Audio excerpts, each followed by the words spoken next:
retrograde. They never move forward. They always move retrograde. And they take about something like 27 years to go all the way around one time. Why is this important?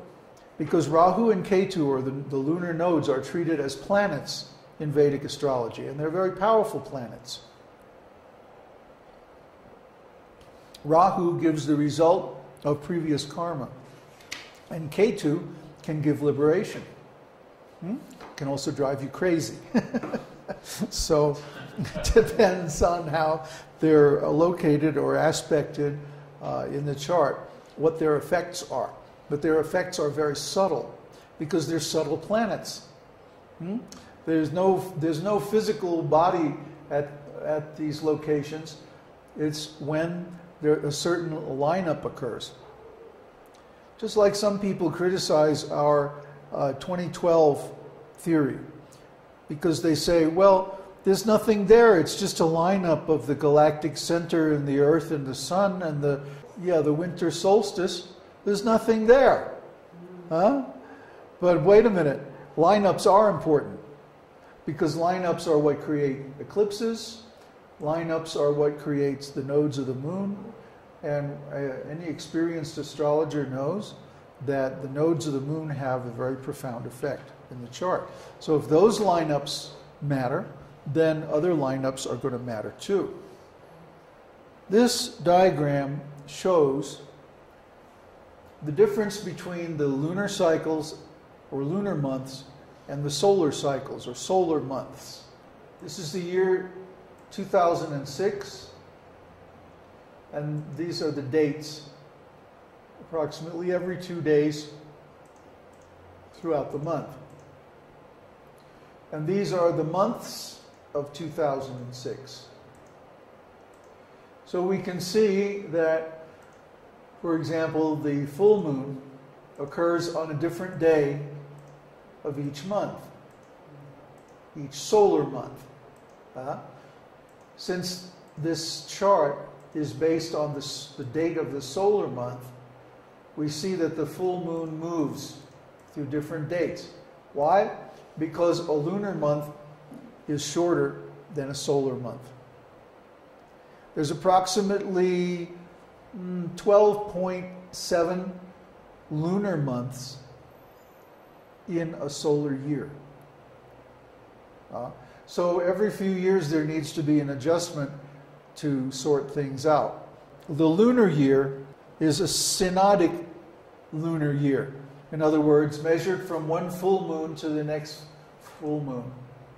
Synodic, rather than sidereal. It's not measured from moon in Aries to the next moon in Aries. It's measured from full moon to full moon, or new moon to new moon. And in that way, there are 30 tithis, or lunar days, in a lunar month. Now wait a minute.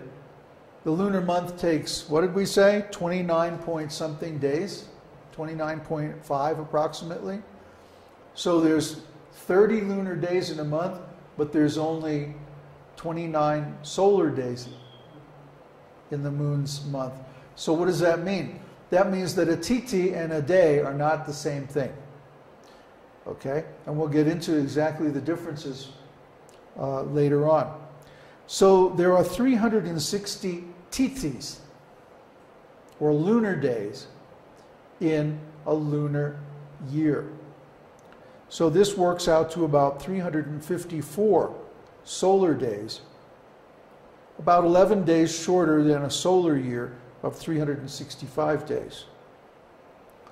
So these 11 days add up after a while, and we have to insert an extra month called an intercalary month. Approximately every 3 years. Sometimes every 2 years, depending on how the tithis and days work out. Let's see. There are 7, the way it works out, there are 7 intercalary months every 19 solar years. So that means in a period of 19 solar years, or 228 solar months, there are 235 synodic lunar months, from new moon to new moon. So this is the 19-year cycle. Every 19 years, the motions or relative periods of the moon and sun repeat. And the eclipses, the seasons, the weather, so many things go by this 19-year cycle. Because it's depending on the angle between the moon and the sun, the relative motions of the moon and the sun. So, for example, if you observe the eclipses for 19 years, then you'll see that the next 19 years the eclipses repeat. Weather patterns will repeat in a 19-year cycle. So which month do we pick to be the intercalary month? Well, when the sun enters a new sign, a new Rashi, this is called the ingress, the solar ingress into the new sign. So when you have a lunar month where there is no solar ingress into a new sign, that is the intercalary month. These things are all figured out many, many years in advance by people who really know what they're doing. And they're published in books called Panchangas. The Panchanga is like an almanac, and it's published every year. It's on the internet. There's several sites where you can go and look at them. Or actually, even on our Vaishnava Reminder program, it talks about the different elements of the Panchanga, because you can really understand what is happening on a particular day if you know the Panchanga. And we'll get into all these different parts of the Vedic calendar. Now, just like there's an intercalary month or extra month inserted into the calendar when there's no solar ingress into a new sign during a lunar month, okay? Similarly, there's an omitted month called Kshaya Mas. Means an omitted month when there's two solar ingresses into signs within the lunar month. What it means is that month just doesn't happen. You go right into the next month. So it happens very rarely, but when it does happen, then there are two intercalary months in that solar year in order to make up the difference. Why is all this stuff necessary? Well, it's given in the Vedas, number one. And number two, it keeps us aware of the relative motions of the moon and the sun. And these things influence so many different phenomena. You can basically set your watch or set your calendar by the beginning of the rainy season in India, for example. And we also see similar weather changes in all different parts of the world. And once you calibrate those changes, the yearly cycles, according to the Vedic calendar, you can predict them right to the day by using the Vedic calendar. So why does the Western calendar just use the sun? Well, because they don't want people to know this stuff. It would make life too easy, too predictable. Then we might be able to actually, think about something. Get spiritual knowledge or something like that. We can't have that. So we have to give everybody a calendar that doesn't really work.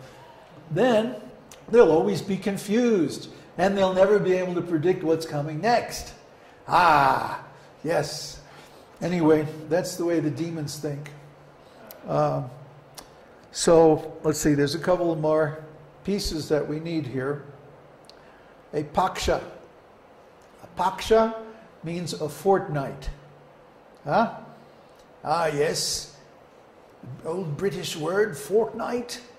Well, a fortnight is the distance between the interval between the new moon and the full moon. And then there's another fortnight between the full moon and the new moon. The fortnight from the new moon to the full moon is called the bright fortnight. And the other one is called the dark fortnight. Or the